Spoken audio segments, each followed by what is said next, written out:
ئامادەیتم 53 بەڵام تەسکەراکردنەوە 57 لەبەر ئەسکەری.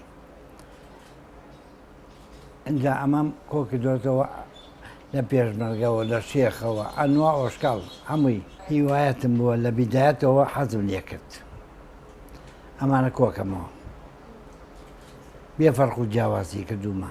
ئەلبومم زۆرە، ئەلبومشم زۆرە، تەواو نابێت شوێنەکەم چکۆلەی ئەمەی گەورەتری کەم، بەڵام لە عەرزامێ شوێنە وەرگرم ئەگەر بۆمان بکەن، ئەگەر کرا، ئەگەر نەکرا لێرە بێنمەوە. لە هەموو کەسێک ڕووم تێکە، بەیانیان پێشوازی لە هەموو کەسێکم کە ڕووم تێکە. من پێخۆشحاڵم لە هەموو نەوعیەت، لە مامۆستایە، تەلەبەیە، لە ڕیاضیە، لە فەنانیە، لە مەسوولەکانیان هەموویان پێشوازیان ڕستمم بۆیەنن. ئێستا بەیانێ بۆم هات، ئێوارە تۆ لەگەڵ لێرە بووی بۆم هات.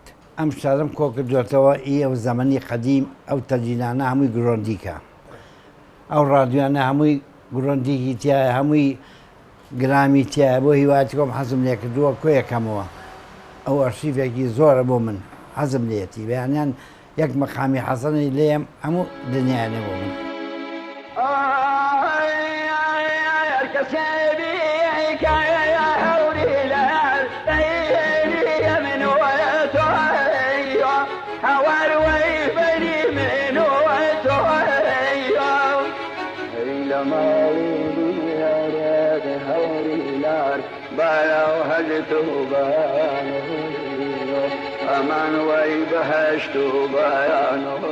وەڵی لا دووسێ ڕسمەوە حەزم لێکە هەڵماسی ئەتە هیوات کەوتمان ڕسم کۆکردنەوە، حەزم لێتی هیوایەتە بزانم ئەو میلات چۆن جیاون، ئەو زەمانە ئێستا چۆن جیاون.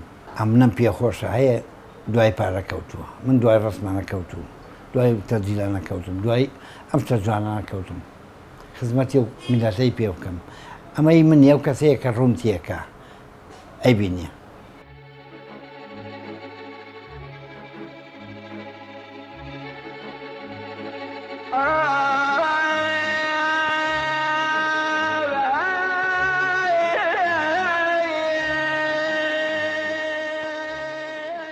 ئەرێ وەڵڵا لە چایخانە باشترە، لە شوێنێکی خەراب و دۆمینە و جگەرە باشترە،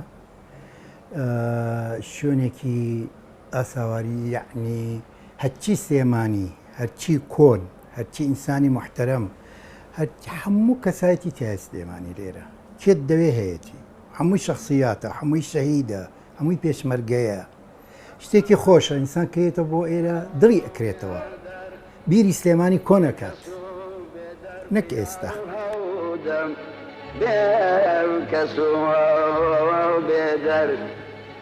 بيعير هودم بميوم يخان